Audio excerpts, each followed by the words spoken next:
George, I need something to write on. Bend over. Oh, no. I am not falling for that one again.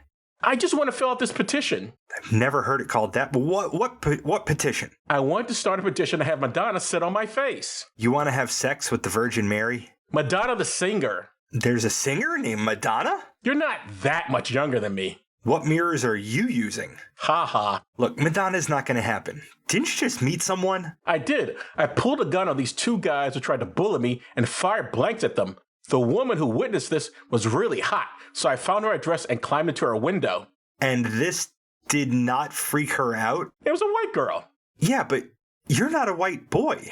You mean a white guy can pull a gun, pretend to shoot two people, and then just show up at a girl's window unannounced? Well, I mean, technically no, but according to the movie we're about to discuss, yeah. Boy, movies sure taught white guys all the wrong ways to woo women. Even incels have an origin story.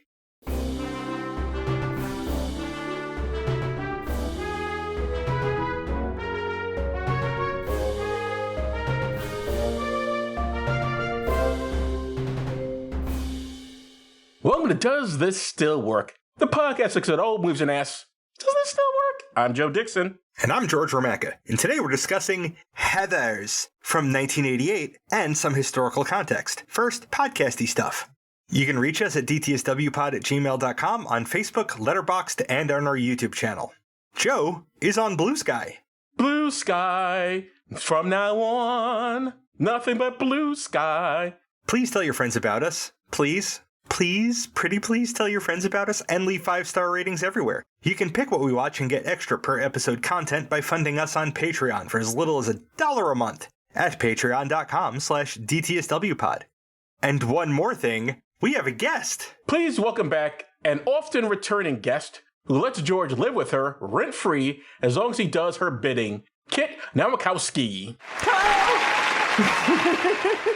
Howdy, howdy. Kit, tell us where you get the idea to watch this film and subsequent films in this series. I was sitting around with George and I said, you should probably do Mean Girls. And he said, I think we should have a girl on for that. And I was like, well, if you're going to do that, you also need to have Heather's Jawbreaker and because it's Halloween, The Craft. So I volunteered to do a month-long girl movie extravaganza. Girl Bullyathon. Oh yeah, bullyathon, yeah.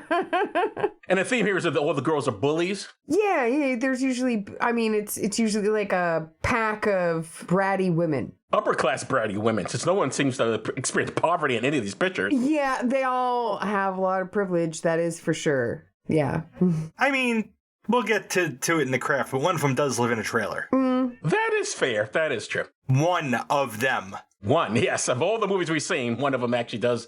And even she gets money, though. Of course. Yeah. Now, Joe, take us back to 1988. I will. The use of the F word, and I don't mean fuck, is used a lot in this film. It was not an inaccurate depiction of the young in the 1980s. Homophobic slurs are pretty standard and mainstream. And I don't think the AIDS virus didn't help along that bigotry. But this isn't to say young people didn't have legit questions about the then deadly disease. The film is set in Ohio, so let's look at Ohio publications. George, read this headline from the Springfield News-Sun. Teenagers ask author how to avoid getting AIDS. The article talks with a Dr. Karen Hine. At the time, she was an associate professor of pediatric medicine at Albert Einstein Medical School. She wrote a book called AIDS, Trading Fear for Facts, a guide for teenagers. Why'd they name a medical school after a nuclear scientist? I don't know. The book covered everything from how acquired immune deficiency wasn't genetic and also how you could not get it from just kissing. From what I could tell, the book sounds like it was very informative. Dr. Hine also ran an AIDS program for kids, and Kit will quote her. We've also been successful in putting adolescent AIDS on the national agenda. People didn't even know that teenagers were infected or could even have AIDS, so we've been doing things like testifying before Congress and the Presidential Commission on the epidemic to say that teenagers are special. Nobody is going to speak for teenagers. They have a hard time because they don't vote, they don't have a lot of money, and they don't have a lot of political clout. So we feel part of our role is to be their mouthpiece at some of the agencies where they might not be invited, but where we can get in the door and make the case for them. The most exciting part of my work she said, is working with kids, and the worst part of my work is fighting all the bureaucracies to try and get these programs off the ground. End quote. Anything you guys want to add? No, sounds like she was doing good work. Mm-hmm. I remember when we were kids and they were teaching us about the AIDS epidemic, mostly with, what was it, like after school special, like 1 hour mini movies. Mm-hmm. And I forget what show it was, but someone explained to the viewing audience that you could drink gallon jugs of spit and not get AIDS. And I thought that was a little gross for children's television programming. The main thing I remember, and we cover AIDS a lot on this program because, whenever we talk about the 80s, that was what was going on when we do the history. That's a historical thing. Or when we accidentally watch a gay AIDS road trip drama. That was another thing. And I probably remember this better because I was older than you guys at this time, and the homophobia was off the charts. So the teenagers really need to learn because you're like, oh, he's touched me, he's got AIDS. Oh, you can get me AIDS. It's just like really horrible stuff that, children, they're always very understanding to each other. Well, it's not like adults were even better. We saw it in Precious. She's like, we didn't do it in the butt. Okay. So she couldn't have AIDS. That is true. Moving on, according to this article from the Cincinnati Enquirer, the teens of the mid-'80s had embraced a work ethic that allowed them to use money on themselves rather than help support the family. Headline, George. Teenagers reshape work ethic. I'm not going to quote from the article, but I do want to say that I'm fairly sure the issue of kids working for themselves while attending school started in the 1950s and 60s. Even a poor kid like me growing up in the 1980s Bed-Stuy, Brooklyn, remembers that what money we made from working at McDonald's or what have you was usually our own money. If you had to work to support your parents and siblings, you dropped out of school. At least that's how it seemed to be to me. When you guys were teens, did you work?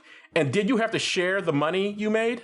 So I got my first job as a bagger and cashier in order to earn money so I could spend that money staying away from my family. And that set me up to have really horrible financial management skills for the rest of my life. I didn't have to pay my parents money unless, I owed them for some shit I did wrong. Like if you broke something? Or God only knows what. Lost a bet? No, I usually won those. Random childhood mayhem incurred damages, that's for sure. But I did babysit. I didn't have a proper job like George did. You would have to do better in school, I think, in my house for that. Yeah, it's weird because the article seems to think the kids just got work ethic in the mid-'80s. I'm like, no. Teenagers have been working for quite some time. I don't know why that was the framing. I'm sure they were real upset because they had just lost their child slave labor maybe a decade or so ago. So these are all parents that grew up having to work as soon as they were able. Like my grandfather, he quit school in the 8th grade and went to work because he had 13 brothers and sisters. So they needed money in the house.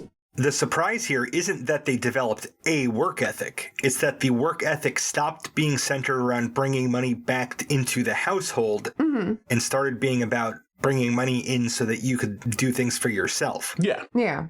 Before we leave the News Corps, let's do some stats from 1988 I got from this article in the Newark Advocate in Newark, Ohio. Did you know there was a Newark, Ohio? I did not. I wonder why a place in Ohio would name itself after the worst place in New Jersey. Anyway, headline, George. Top teens say no to drug abuse. Don't take drugs! Yes. This column covers the 19th annual survey of high achievers conducted among teens. Listen, who's who among North American high school students. Here are a few numbers from 1988. According to Who's Who, marijuana use among high-achieving students has virtually disappeared in the past decade. Bullshit, they're all lying. This year's poll, which included responses from 2,024 students, found that less than 1% smoke marijuana more than once a month, down from 4% 5 years ago and 11% 10 years ago. End quote. Harder drugs, like cocaine, were also down, and quoting again, also decreased among teen achievers is alcohol consumption. According to the survey, this year, 63% of teens surveyed said they never drink alcohol, compared to 50% in 1978 and 48% in 1983. While teen achievers seem to be turning away from drugs and alcohol, the problem of teen suicide persists, according to the survey. I'm sorry, I shouldn't laugh at that, but that's real fucked up. A bunch of kids lying about the drugs, sex, and rock and roll that they're doing are stressed and want to kill themselves. Oh, shocker.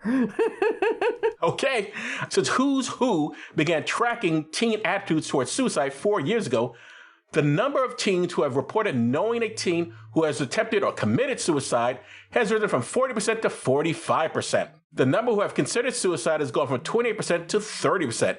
And the number who have attempted suicide has risen from 3% to 4%. The problem may be especially serious among Black high achievers, according to the survey. 10% of Black teens Who's Who polled this year report having attempted suicide. End quote. Wow, according to the movie, suicide was for white children. Who would have guessed? I can't imagine why Black children who were excelling in the very white-centric school systems and programs that were available to them, who still had to face systemic and socially directed racism all of the fucking time because it was never about their achievement, would be depressed. And they're just teenagers to begin with, so that doesn't help. Mm-hmm. Yeah, put teenage angst into that mix. Exactly.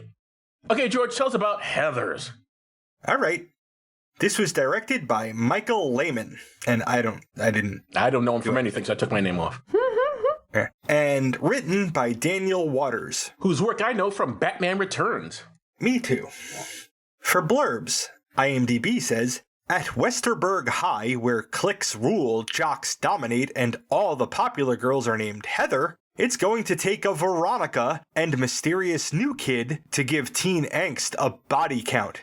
All right, lifting a quote from the fucking movie as part of your blurb, go bite yourself, IMDb. Amazon says, Winona Ryder, Christian Slater, and Shannon Doherty star in this cruelly hilarious dark comedy, which became one of the biggest cult classics of the 80s. Of the 80. Copy and paste. Not my typo.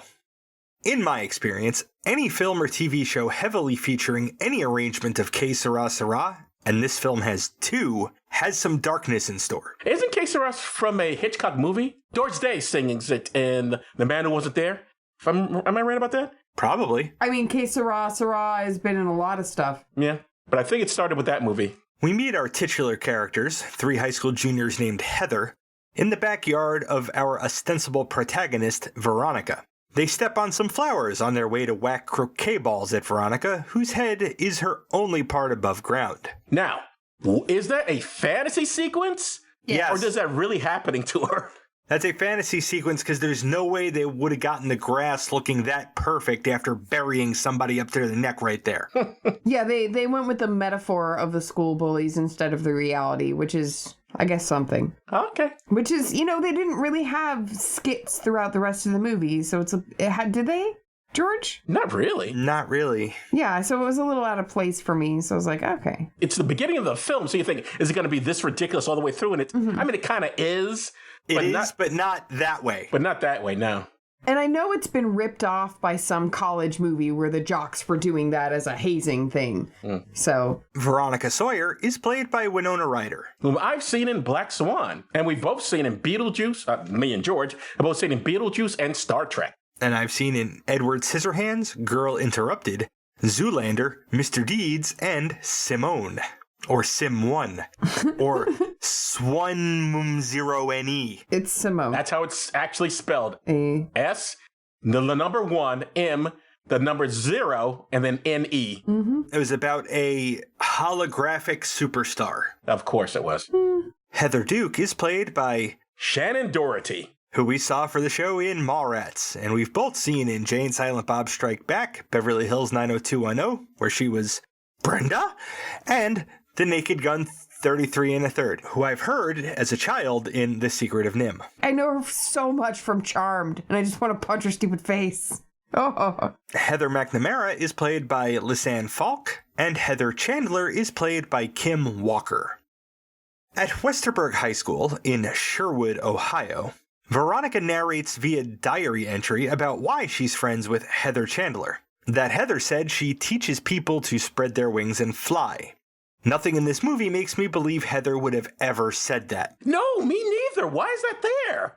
Good question, Joe. That made no sense. They set, first of all, they set it up where her head is buried and they think, oh, it's going to be one type of movie. Then you see this quote, you think it's going to be another type of movie, and it's neither of those movies. It's pump fake, pump fake, pump fake. We get a cafeteria click walk, though not as explicit as we've seen in other high school movies. We see some geeks and a band member carrying their bass drum. We see a couple of football players, Kurt and Ram, whose cafeteria talk is what some would call locker room talk and should be called toxic sexist garbage. In other words, high school boys. Yeah. I didn't talk like that in high school. Really? Really? Didn't you, George? Okay, if you say so. You remember other boys, though, right? I didn't hang out with boys who talked like that. Yeah, to be fair, Joe, he hung out in the band room. And the boys did not talk like that. Well, the boys in the band was a whole other thing. But the band, though, not so much in this movie, but in the later. George was in marching band, right? But in movies, high school, so yeah, movies previously have referenced this, and movies we're going to see for this series have referenced this. That apparently band was where all the people were getting laid. That is true if you do it right. There was not a single bus trip that I did not reach second or third base on. That is fair. I mean, so I should have joined band when I was in high school. I would have gotten. Honestly, even I got some on those bus trips. I was in choir. You're a girl, of course you did. Yeah, but those boys you spend a lot of time with, and half of them are gay. I was counting the times I went on choir trips too. Yeah, yeah. Well, you had a built-in girlfriend. You married her. What are we talking? Built-in girlfriend? Laura, my ex. Oh, you mean actual girl? Yeah. We said built-in. I thought, what, one of the instruments? Yeah. What are you talking about? She wasn't built in. She attended the same school. No, for the trips. Like, he already had a girlfriend on the trips. Okay. Yeah. So Heather C. has Veronica forge a note from Kurt, school football star, to Martha D., the movie's token large person, of an amorous nature. Well, I mean, look, the movie isn't trying for pure realism, but there is no way this poor girl who's constantly being picked on would have fallen for that. She'd have immediately been suspicious. Veronica literally bumps into her old friend Betty, and nobody ever makes what should be an obligatory Archie and Jughead reference. Kurt Kelly is played by Lance Fenton. Ram Sweeney is played by Patrick Libertron? I have no idea how to pronounce that last name. Labyyorteaux. Who we've seen for the show in Blazing Saddles. What the hell was he in Blazing Saddles? Fuck if I remember, Joe. Martha Dunstock is played by Carrie Lynn. And Betty Finn is played by Renee Estevez. Whom we've both seen in Lethal Weapon. Did you see Lethal Weapon, Kit? Of course. Then we've all seen in Lethal Weapon. Yeah. I lived in a house with two big brothers. Was one of them Mel Gibson? Well, they're probably around your age. So not Mel Gibson, but they had the same politics as Mel Gibson, perhaps. Probably. No, it's only a little bit. Heather C. is on the yearbook committee and periodically polls the student body with a different question. You win $5 million from the Pulitzer sweepstakes, and the same day that big Ed guy gives you the check, aliens land on the Earth and say they're gonna blow up the world in 2 days. What do? That's fucking stupid. That is so fucking stupid. That sounds like something Joe would put in the post show. Thank you. Yep. Listen, if aliens are coming to blow up the planet, what you do is, please take me with you. That's the obvious answer. Heather first asks a group of wealthy, popular kids. Veronica expresses annoyance with the monotony of their social grouping. It's just Heather, why can't we talk to different kinds of people? Fuck me gently with a chainsaw. Do I look like Mother Teresa? Okay, the delivery on that line was fucking wonderful. Okay. I mean, isn't it just gag me with a spoon? All right. Yeah, Change but it to fuck me with a chainsaw, yeah. Fuck me gently with a chainsaw, but delivered in that fuck me gently with a chainsaw. I get it. I mean, she's the girl, I, as a girl who had to go to school with these girls, I'm just like, I want to fucking slap her a bit. Just a little bit. Yeah, which means her delivery was spot on. Yeah. Well, the thing, and we can get into it later, but the thing I found very curious about these girls, you guys went to the same sort of high school. I did not. While girls might dress up, no one dresses like the people in these movies. I'm sorry. Oh, of course that was not my experience. These girls dress like 40-year-olds in this picture and all the other pictures we've seen. Martha reads the note and shows it to Kurt. He and Ram laugh her out of the cafeteria. While I am absolutely sympathetic to her, the sell here is that Veronica is some kind of handwriting imitation expert. Why would that be necessary here? Does Martha know, specifically, Kurt's handwriting, such that she'd believe the note genuinely came from him? Whether she did or didn't, I still say she would be suspicious. There is no way. This girl is constantly picked on, and then one of the more popular boys sends her a note? Come on. Even if it came from her, she would think, oh, he's just fucking with me. Yeah, you have two choices, really. You hand a note and say, I think someone's fucking messing with you, or you chuck it.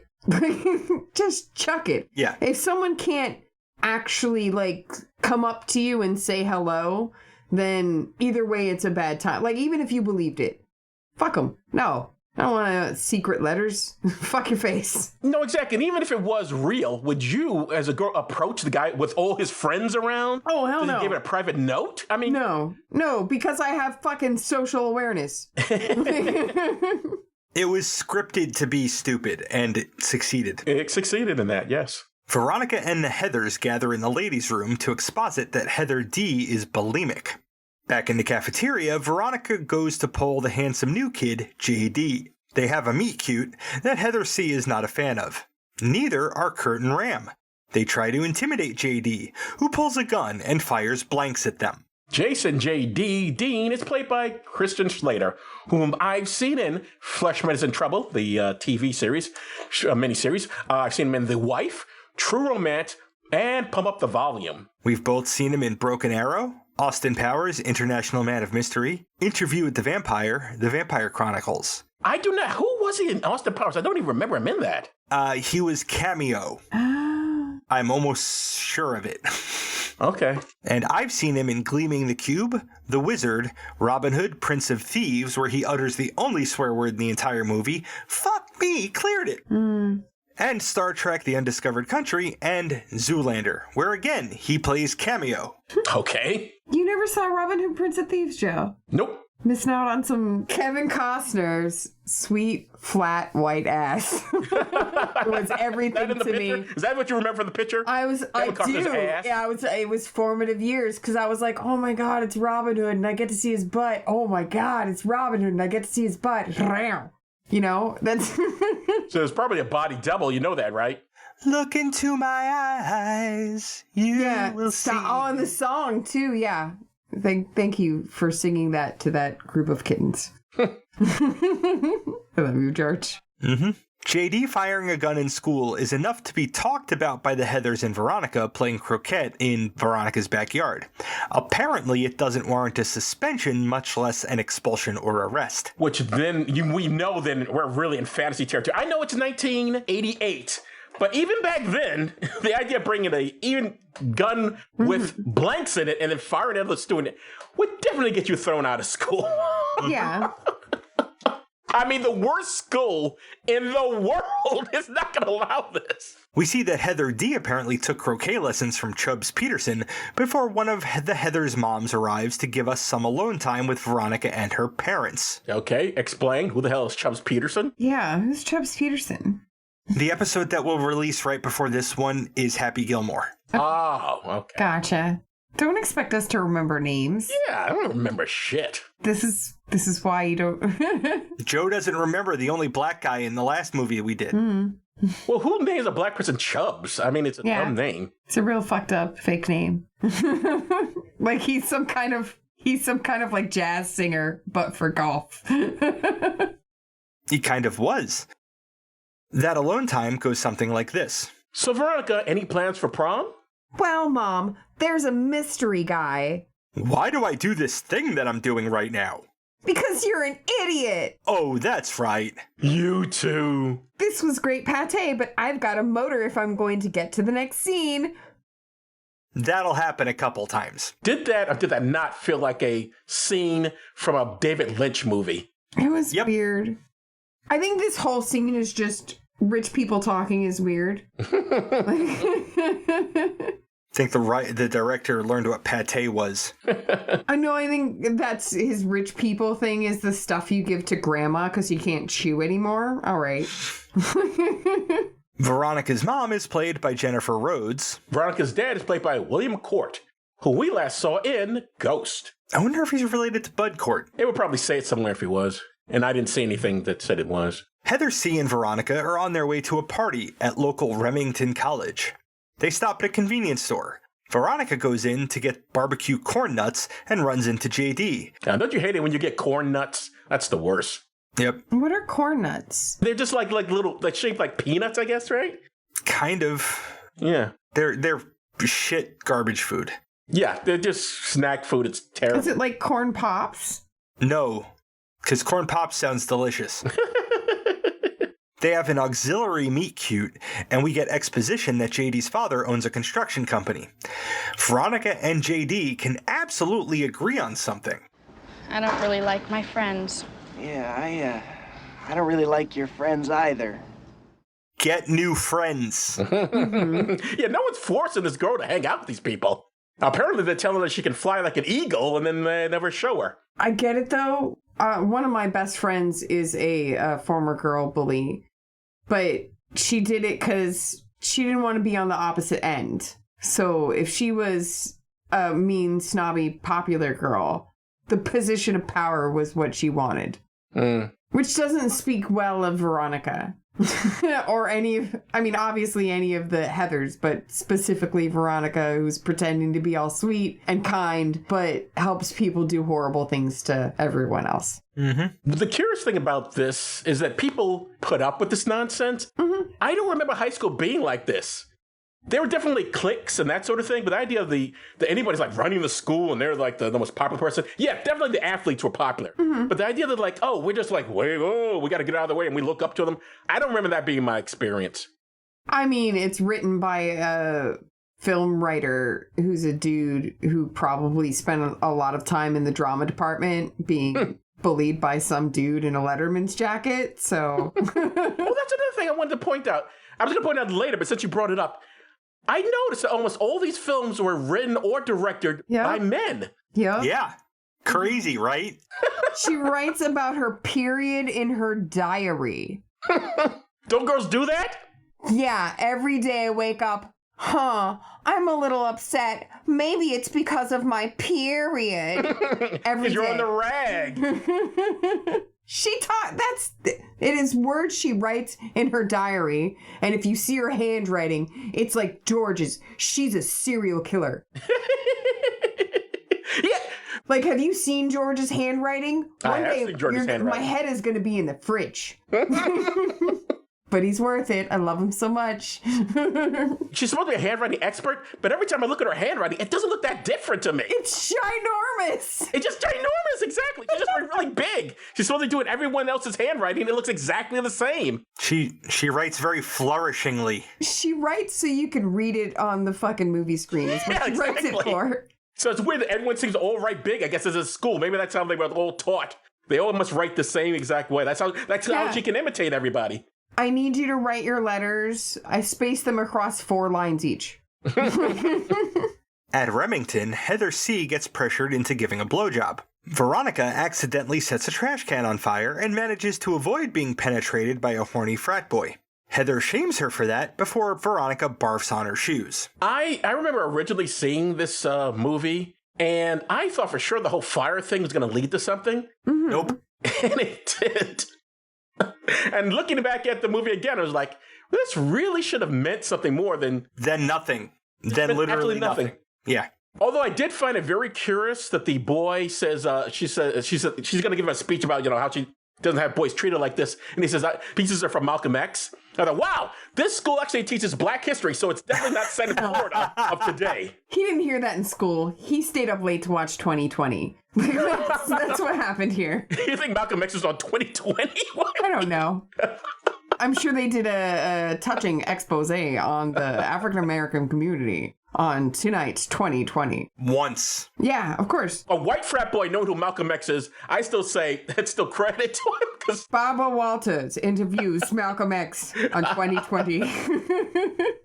The party and aftermath are interspersed with Veronica diary entries about it. She and Heather fight afterwards, and Heather vows to destroy her reputation at school.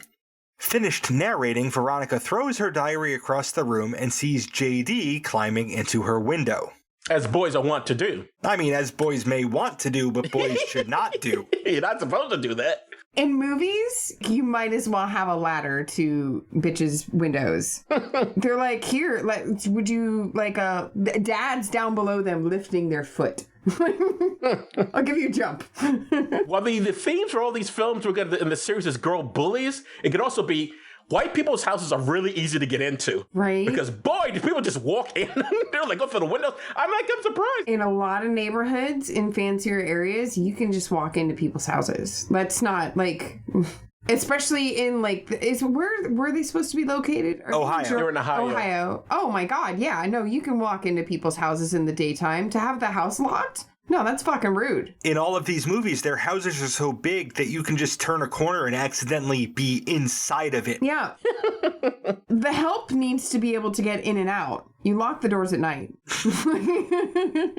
Rather than screaming or calling the cops, Veronica goes out back to play strip croquet with him. They have sex in her backyard and end the night with an expressed desire for Heather C's comeuppance. I call bullshit on this happening because you can't tell me that fancy house didn't have, like, motion sensor lights. Well, yeah, I wonder about how you just can walk in and out of people's houses. But you guys said that's how white folks live. Okay, but here's the thing I couldn't understand. Rich this white folks in the middle of nowhere. What I couldn't understand is, like, this whole scene's like, okay, yeah, she was looking at him before, but wow, she fucks him. They don't even go on a date. He just, like, he pops into her window, goes, hey, greetings and salutations, and she's like, okay, I guess we're gonna fuck now. It took no effort. This guy has no game. He didn't have to have any. Yeah, because the guy who wrote it doesn't have any game. But hey, he raised his eyebrows at her. He flashed a gun. He scared some men, obviously establishing dominance. So he climbed a ladder without being winded. Yeah. And it was available, so panties dropped. You know, they were teenagers. Oh, it's so easy. I mean, to be fair, teenagers are easy. They're both good looking. So, 'tis what it is. Yes, I suppose. It's many a mistake has been made because they both good looking. No, I can understand her being attracted to him. I'm just saying, like, their first encounter's at the school cafeteria. Then he does that whole thing with the gun. And the next thing you know, he's at her house with his... No. Next thing is they run into each other at the convenience store. So they run to the convenience store, and then later he just pops at her house and through a window, not even downstairs, like, hey, is she home to her parents? Yeah. Like, I'll just go through your window, and she's like, oh, woo, good. I'm so glad you're here. I guess we're going to fuck. Yeah, but they played croquet first. But first you're going to play strip croquet. Yeah. I mean, I'm not against it. I wish this was my life. No, I mean, honestly, it's just that I don't think they were capable of, like, having their little kind of story move fast without sacrificing character development. So yeah, this movie would have been way too long if they did anything properly. I mean, they could have spent all that bullshit time, I don't know, having deep conversation, but it's the 80s. People were on a lot of cocaine and they wanted to pump this up quick. Veronica and JD go to Heather C's house, where she's alone, and root around in the kitchen for something to have her drink to make her puke. Veronica is thinking milk and OJ. JD pours some drain cleaner, and Veronica accidentally on her part grabs that to bring up to Heather. They wake Heather up. She is rightfully suspicious of their motive and hangover cure, but is still reverse psychologied into not only drinking it, but gulping it down in one slurp without first smelling that it was a cup of unadulterated drain cleaner. And drinks it all down. She literally, if you remember the scene, she literally looks in the cup for a second before she drowns it. So, like, what did she think she was drinking? Also, again, very easy to get into this person's house. They just walked on in. Yeah, because it was daytime. It's daytime. It was a Sunday. Who locks the door for the young daughter who's sleeping in bed? Just leave the door Honestly, unlocked. they probably live in a gated community too. So, like, yeah. They live like sitcom people. You just walk into everyone's houses like no big deal. There's no locks. Locks do not exist in this universe. Heather grabs her throat, croaks corn nuts, and then falls headfirst through a glass table, dead. JD suggests making it look like a suicide. So Veronica forges a note in the late Heather C's handwriting to that effect about how nobody knew the real Heather. The school faculty discuss how to proceed. The principal wants to continue business as usual. One of the teachers, Pauline Fleming, wants to have something of a love-in. They'll end up doing nothing. Principal Gowan is played by John Ingle, who I know from General Hospital. He's the second Edward Quartermain. Edward Quartermain was the wealthiest man in Port Charles. He is married to Lila Quartermain. She was the good one, he was the evil one. When I watched the show, his only kids were Alan and Tracy Quartermain. Later, it would be revealed that he had illegitimate kids, including one from an affair he had with a black woman, so he had black grandchildren. As an old rich person on a soap opera, he did what all those characters did. He had heart attacks, he faked heart attacks, he was thought to be a murderer at times. People tried to kill him. He made fortunes and lost fortunes. He also was supposed to have died in a plane crash, but then it turned out he was still alive. I've not watched General Hospital in years, but I do know both the guy who played Edward Quartermain, the original, and this second guy are both dead now. So John Ingle played the role till 2012 when he died in real life, and once that happened, they killed off Edward. So Edward is no longer on General Hospital and will never return because he was really an old character. It wouldn't make any sense to go, oh, I thought you were dead. They already did that once. Quick overview. I'm not as involved in Edward Quartermain as I was what was going on in All My Children with Angie. I should mention a running gag on the show was the family getting together for Thanksgiving, the Quartermains, and then they'd all get into a fight and somehow the turkey would get ruined and they all had to order pizza, which is insane. Pizzerias are not open on Thanksgiving.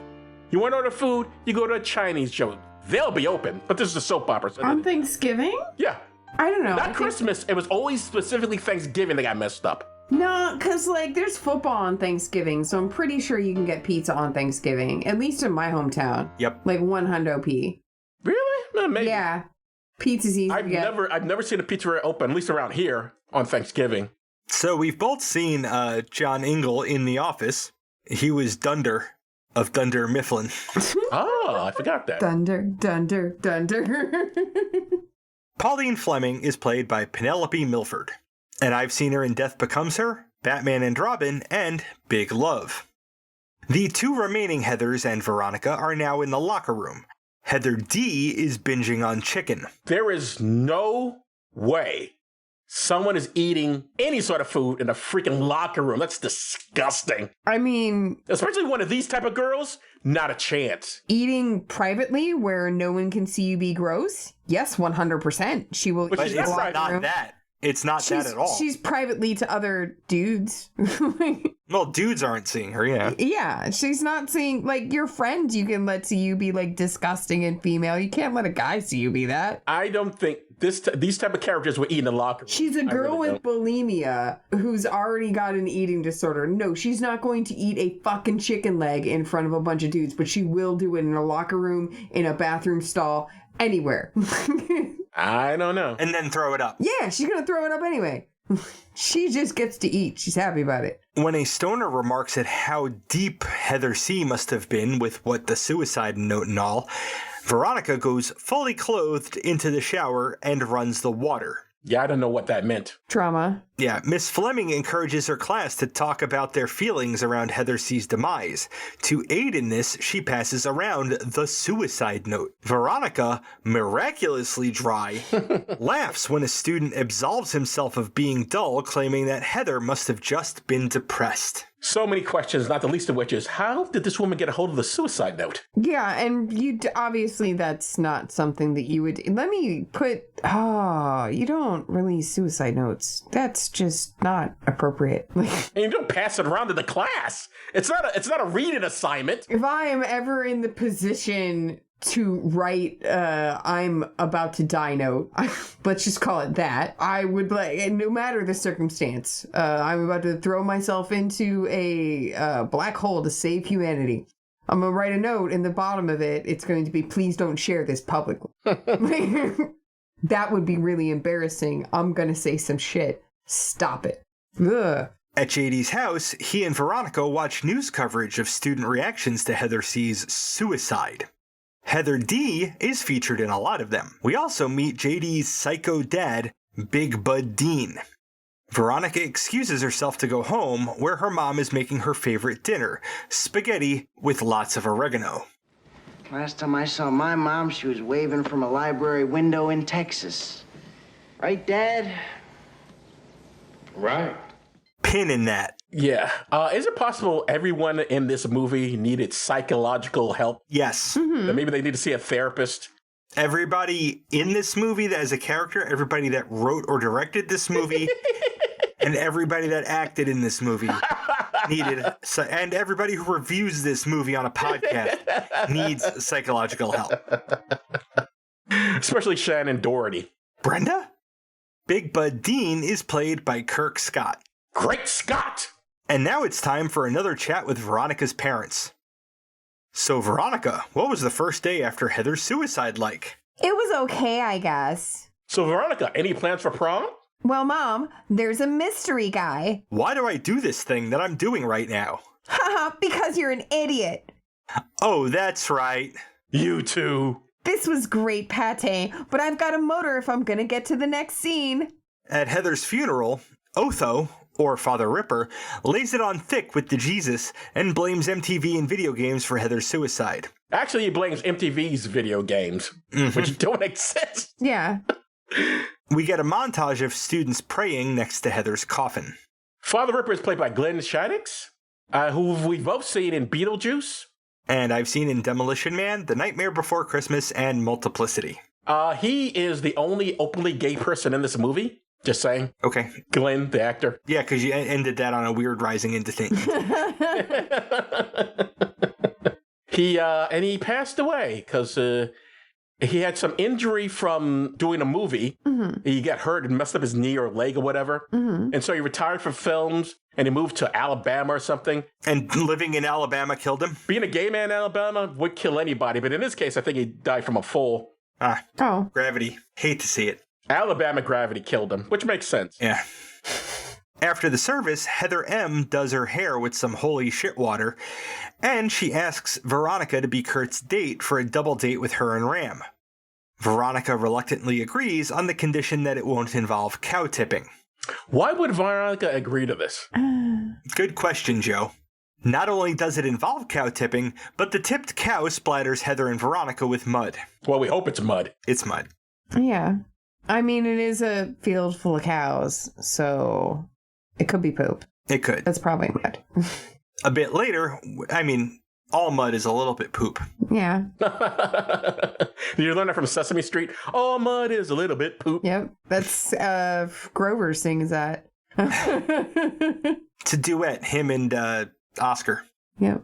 A bit later, with Ram apparently raping Heather M. in the background, we watch Kurt unsuccessfully woo Veronica and fall unconscious in the mud. Yeah, what were we supposed to make of that scene exactly? I think we were supposed to see Ram raping Heather M. in the background. I don't think that was supposed to be a rape, but the way it's shot, I don't know what to make of this. I don't know how it cannot be seen as a rape. Because no one makes a big deal out of it. It's not referenced again. Again, I don't think that that's an accident.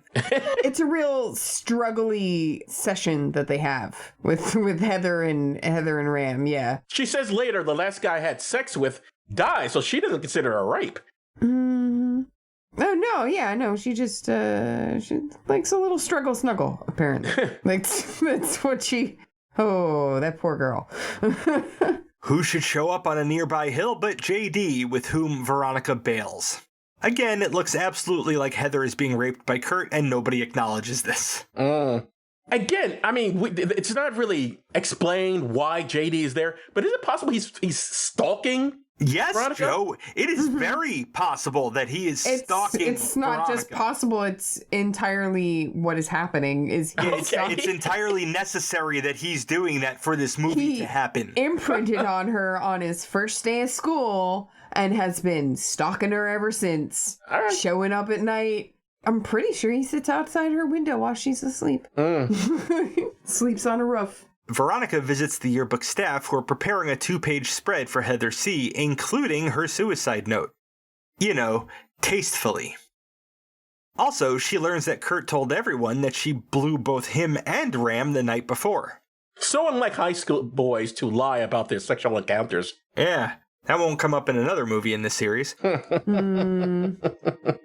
the way, I do appreciate that scene is the one black person in the entire movie. Is there. He probably disappears, but there was a black person all of a sudden. And this seemingly all-white school, they managed to get one poor black kid who's apparently working on a school paper. And he was the one explaining how tasteful their 2-page spread involving a suicide note was. Yes. You gotta bust some people in. Oh man, the 80s. The 80s? And the 90s, yeah. And the 2000s. Yeah. And Do they still bust kids? No, I don't know. I mean, buses still exist. Buses still exist, sure. So when I was a kid, they used to bus ethnic children. They used to bus black kids to white schools under the assumption that putting the black kids around a bunch of white kids will make them smarter. I had an opportunity to do that. They wanted to, but they already earlier, my brother Jimmy had been bused to school, and they wanted to bus me. And Jimmy went through so much shit. And I'm like, no, I absolutely am not. No, absolutely not. I have no interest. None. Yeah, they were still doing that before 2000 at minimum, so I don't know if they're still doing that today. Yeah, to be clear, the proper thing to have done would have been to properly fund schools in, black communities and give them the resources to teach those children. It had nothing to do with the race of the people, but that's what busing was. Yeah. In case anybody isn't clear about that. Yeah, it was something that was really instituted to integrate the South because, you didn't have a lot of people living in the same area that there were different races. So it wasn't so much an attempt to integrate as an attempt to assimilate. I mean, some of it was some of the kids legit would attend the school, and then of course we saw some of the parents and the children went bananas. We have photographs and video or film of white children going bananas because some black kid was attending their school. Yeah. Yep. Veronica and JD conspire to get some revenge on the football players by luring them out into the woods, then shooting them and leaving evidence that it was a suicide pact between gay lovers. Veronica balks at the idea of not using blanks, but JD says they're using echt Luger bullets, which are somehow not lethal. Yeah, she is too smart to have fallen for that. Yes. So the jocks meet her out in the woods. She convinces them to strip. Once they're in their skivvies, JD pops out and shoots Ram. Veronica misses Kurt, who takes off. JD chases him all the way back to where he started, where Veronica shoots again, not missing this time. And the bullets were just bullets. Kurt and Ram are very stupid. There's no question about it.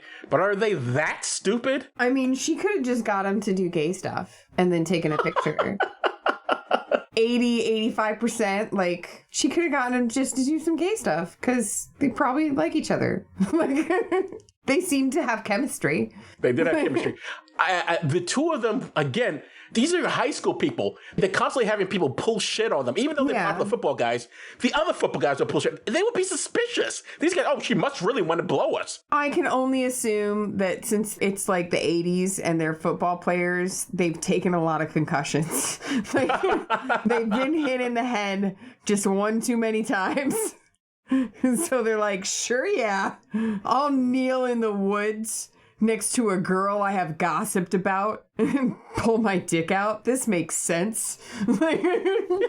I think the writer actually wanted to have her do that. I think he was fantasizing about gay stuff. No, yeah, but they couldn't because it's the 80s and they wouldn't. Then it would have an X rating.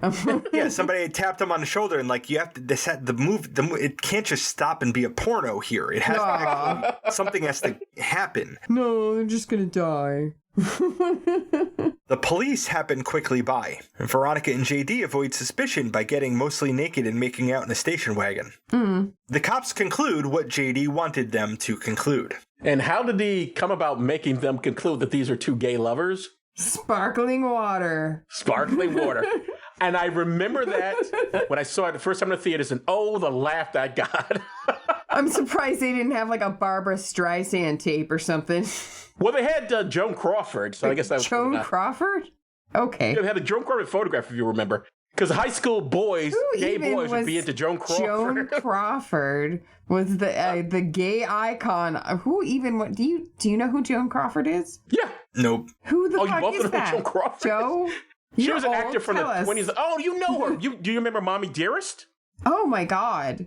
That Joan Crawford, yes. No more wire hangers! Oh, that's a horrible thing for gay men to love. No, they do not. Veronica and JD wake up in the car in the school parking lot. Veronica isn't happy about their murder spree and self-harmingly burns her hand with the car's cigarette lighter. Because that'll help. As if we didn't already know that JD was a psychopath, he lights a cigarette off of her burning hand, which wouldn't actually work, but whatever. Mm-hmm. Yeah, there's a lot of stuff that happens in this film that wouldn't work. He tells her that she knew the bullets were real, but couldn't let herself believe that. Whatever. No, I think it's true. No, because he had blanks before, so she has to assume he has blanks. You're right, but when she sees that first shooting... Yeah. But, She saw him loading bullets. Yeah. And she also saw him loading it, yeah. At the jock's funeral, Veronica has a pang of guilt when one of their little sisters looks at her all teary-eyed. And how are the boys buried? Side by side. With what? The helmets on. Oh, okay. Yeah.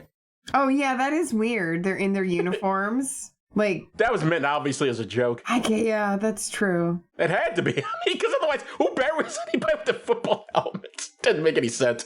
Although, I do appreciate that the dad says, I love my gay son. Yeah, that was the best. No, he said, it's the end clip, so don't worry about it. At least at the end of it all, he was like, I loved you with all my heart. That's a nice thing to hear from your dad. Yeah, it would be nice if you could hear I'm it. pretty sure the director of this film plays that every night before he goes to bed. Wishing that was his dad. If only he'd accept me.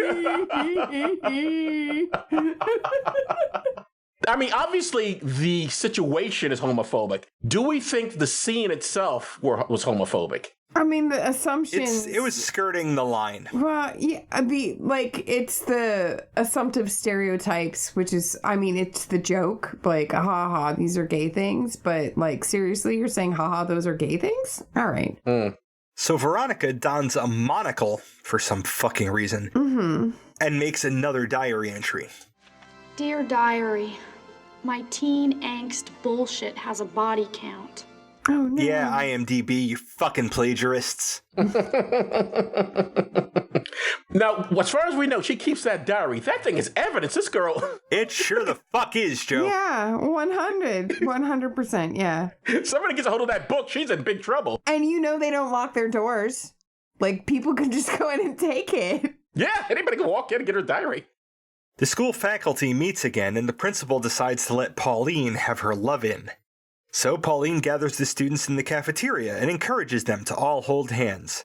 Then a TV crew shows up to film the spectacle. JD is having a blast while Veronica is disgusted. JD makes it clear that he kinda wants the world to burn. Veronica isn't cool with that, with living on the world and all. Big Bud Dean comes in to show a video of a demolition job and describe in detail how he did it.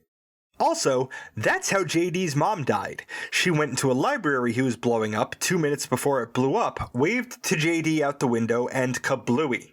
Veronica breaks up with him after he shoots the radio. He does not respond gracefully, with a consideration of consent. To say the least. Look, I know it's a comedy and everything. Is it, Joe? Well, is this a comedy? Well, we'll get into that. But for her to hear that story, oh, your dad blew up your mom. And then she has no more follow-up questions after that. And that seems to me, that would just lead to a whole discussion. Like, what happened? What? It's like, oh, my parents got a divorce one day sort of conversation. The way she responds to it, as opposed to like, my mom walked into a demolition site, got into the building, waved to me, as my father blew the place up. Yeah. That's a fucked up story. I mean, that is insane. So JD blackmails Heather D with childhood pictures of her and Martha. He wants her to do him a future favor, but first, he wants her to become the new Heather C and take leadership of the popular clique. Was that even necessary? This movie wasn't necessary. Didn't even need to blackmail her. I mean, No. she would have done it anyway. Yeah. Veronica decides to grow as a character and invites her old friend Betty over for some croquet. Again, criminally without any references to Archie and Jughead. Betty leaves as the two remaining Heathers show up for the same thing.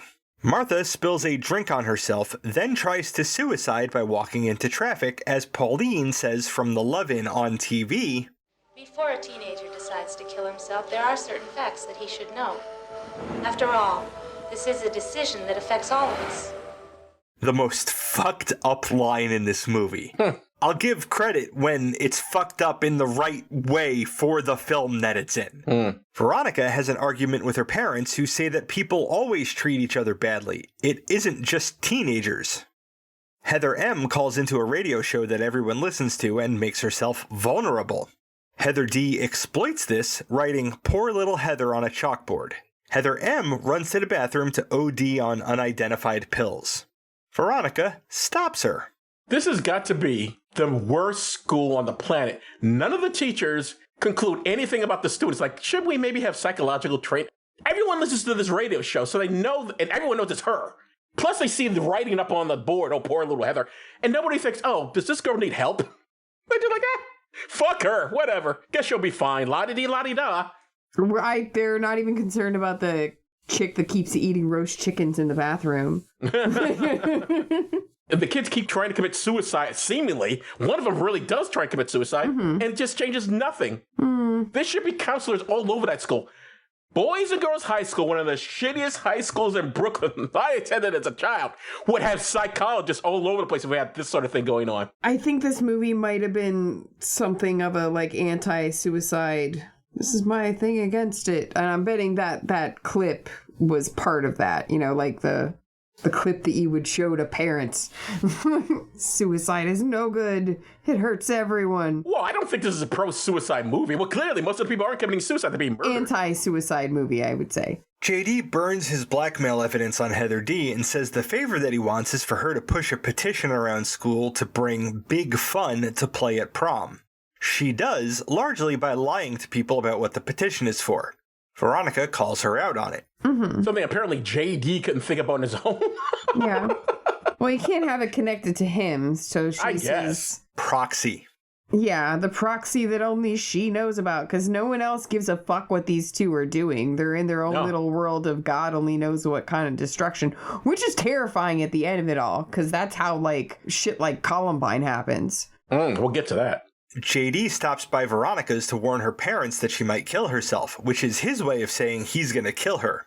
She curls up in bed to take a nap and dreams the next few scenes. Why does she do that? Because she's tired? She sees this boy, got into her bedroom, again, because the doors are on unlocked, hangs a Barbie, and sees that thing, goes like, you know what I'm going to do now? I'm going to take a nap. This is a death threat, but I'm a bit tired. I'm going to take a bit of a nap now. Because she's a drama queen. Drama queen? She has a death threat. If he comes and kills her, even fucking better.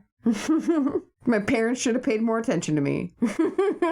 She dreams that JD comes into her room, and then they sneak into Heather D's house where he grabs a knife and goes to Heather's bedroom. The dream continues to Heather D's funeral, where everyone is wearing 3D glasses and Heather C's ghost complains that the afterlife is boring. Veronica wakes up and writes a last entry in her diary about how JD is unstoppable. He sneaks into her room and finds her hanging there. He monologues the stakes of the movie that he's gonna blow up the school and make it look like a mass suicide. JD scrams when he hears Veronica's mom coming up. Mom walks into a hanging Veronica and freaks out for a second before Veronica lets herself down, having wrapped her waist so she wasn't actually strangling, which you'd think would have been something JD would have checked for. If I'd walked in on my child even pretending to have hanged themselves, I don't think I'd let them out of the house.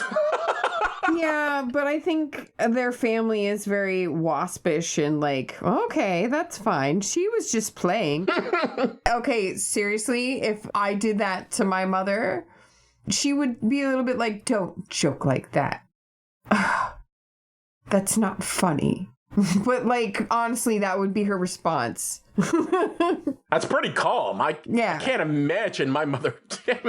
I mean, at first she'd be like, but you know, as long as I really popped up, It wouldn't be I mean, the screaming would have went on for a week. kids in your house. Well, your mom was also How blind, could you so scare me like that? Are you out of your mind? she would have to like touch your floating corpse, like, which is terrifying. Oh, It would have been a huge scream seeing me, and then when I popped my head up, there would have been a second huge scream. At home, JD makes explosives.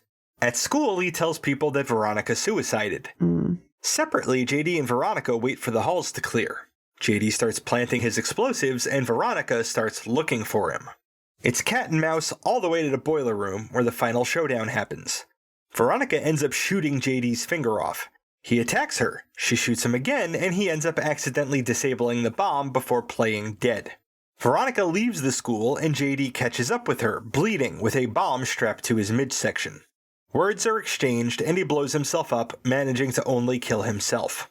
As students stream out to see what happened, a cartoonishly charred Veronica strips Heather D of the red scrunchie of leadership, declaring herself the new sheriff in town. okay now. Then Veronica approaches the scooter-bound Martha and asks if she'd like to watch movies together on prom night. They walk down the hall. Veronica walks down the hall, Martha scooters down the hall, but they do that together. The end. And she scooters around her as celebration. Yeah. Oh yeah. She spins around her. And if I would have, it really would have been perfect if, like, as Martha was scootering around her, Veronica jumped in the air and they did a little cut. Freeze frame. Freeze frame. Yes, a freeze frame. Why could they? I mean, it's what she says. My date freaked out for me for the prom, so let's stay home. How come they just said, why don't we both go to the prom together? She doesn't know Martha. Like, you'd think she'd go and hang out with Betty. But they're like, no, the chick who almost died gets a super cool friend. Oh, you're right. Why didn't she call Betty? Yeah. She fuck Betty, apparently. Martha's the new cool. Like, I'm gonna hang out with the grossest kid in school that all the boys laughed at. Poor Martha. Tried to get run over with a truck.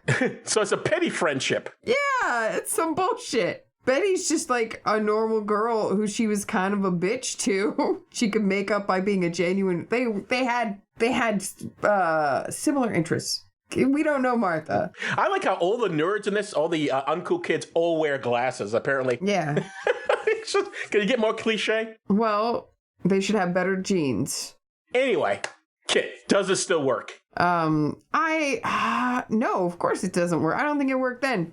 I think it's a nice way to scare parents away from a stranger coming to your town and trying to have sex with your girls and shoot up your school. It's gonna ruin everything, those cute boys from out of town. I was thinking, as I was watching this movie, I didn't like the satire in this. I don't think it works anymore. But what is right for satire is the school drills, for shooting drills. That is what we definitely need a movie about today as a satire about. Because we have these ridiculous, for years, a whole generation of kids have been raised to be afraid of something's going to come in and shoot up the place. And there hasn't been one movie about that, and there really should be. Well, to be fair, the entire generations before that were taught to hide under our desks because the Ruskies were going to nuke us at any moment. Yeah. When I was a kid, we would have bomb prep things because I was right by MacDill. So, like, if the Cubans were going to bomb anyone, they'd be bombing the MacDill Air Force Base. Yeah. Throughout my childhood, we had, like, bomb kind of... Bomb drills, yeah. Yeah. Nuke, yeah. Not that they would help much. No, they wouldn't help at all. I still think it would be right for satire that I'm shocked this hasn't happened yet. Because, again, there's generations who've gone through this, who've been trained to not duck and cover, but, run outside the window because somebody may come in at any minute and shoot you. Anyway, George, what did you think of this film? Oh, fuck this movie. Yeah. Just no. Hell no. Just no. No, don't let guys write movies about girls. Yeah. Like, let's stop letting that happen. I mean, we will have two more examples of that. One of these movies was actually written by a woman, and it's probably the better one of these four. Like, and these girls didn't even get to be bullies. They were just, like, snobby girls that were manipulated by a sociopath. Like I said, strange boy coming to town. Like, popular girls are sociopaths is a common thread in the teen movies about girls written by men. Yep. And again, this is going to be a theme, I think, throughout these films, unless, we'll revisit them. We'll see which one maybe I'm wrong about. But I seem to remember all these films, again, besides the fact that everyone lives in ridiculously huge houses and everyone seems to be upper class, all the girls dress like they're in their 40s. Well, that was what I think was expensive clothing at the time, like what you would see in whatever their version of, like, what Land's End. I don't know, fucking... Well, no, I'm sure you're correct in that, but fancy still, casual clothes is what... Teenage girls don't... I don't remember teenage girls, even the ones who like to dress up, were not dressed like this. They're going to a business meeting or something. It's very strange. Well... Yeah, I think it just depends on where you were living at the time. I know somebody who did kind of dress like they were going to business meetings. Yeah. Who is this? You, Kit. Yeah, I know. I wanted to I was waiting say for it. you to answer that. You were dressed up to go to school? Fuck yeah. Well, I had the clothes. I dress up. You've seen me when I go out. That's what was me in school, was me dressed up. Like, fuck it. Like, sometimes I'd go in, like, cowboy boots and a fucking tee, but, like, most of the time I was dressed up by the time I was a senior. Fancy and all that. Yep. Okay. That's not my experience. The best thing is a thigh high to tease a boy in the middle of class. All right, I guess that's it. All right, is there any more to say about this picture? Nope. I did not like it. I liked it better when I saw it in 1988. Don't like it so much now. Yeah. Well, Kit, thank you for suggesting this and sitting in with us. Yeah, thanks a lot, Kit. It gets better. Does it? No, Does no. it really? It doesn't, but I can get meaner about it. You know, that's used to say to the gay kids, it gets better. It doesn't. But it doesn't, though. I mean, eventually, though. It gets better. Eventually. Sort of, but not really. Okay, George, what's up next? So our next episode is a Patron's Choice episode, and we don't know what the movie will be because our patrons vote on them, and that hasn't been finalized yet. If you want to vote but are not a patron, you can fix that by becoming one at patreon.com/DTSWpod. So I guess that's it for this episode. Kit, thank you for joining us. I'm Joe Dixon. Thanks for listening. And I'm George Romeka. Kit, thank you again for joining us. I'll see you in a minute when we're done recording and I leave this room and go to the one that you're in. Don't give away the magic of how these things are recorded. And people, thanks for listening. Indeed, because if a podcast drops and there's no one around to hear it, it's just another collection of ones and zeros that doesn't matter. If there's any way you can hear me, Kurt, buddy. I don't care that you really were some pansy. You're my own flesh and blood, and no, you made me proud. My son's a homosexual, and I love him. I love my dead gay son. You've been listening to Does This Still Work? Produced by Joe Dixon and George Romaka. The hosts can be reached via social media, email, or the contact page at dtswpod.com. Be good to yourself and others, because that still works.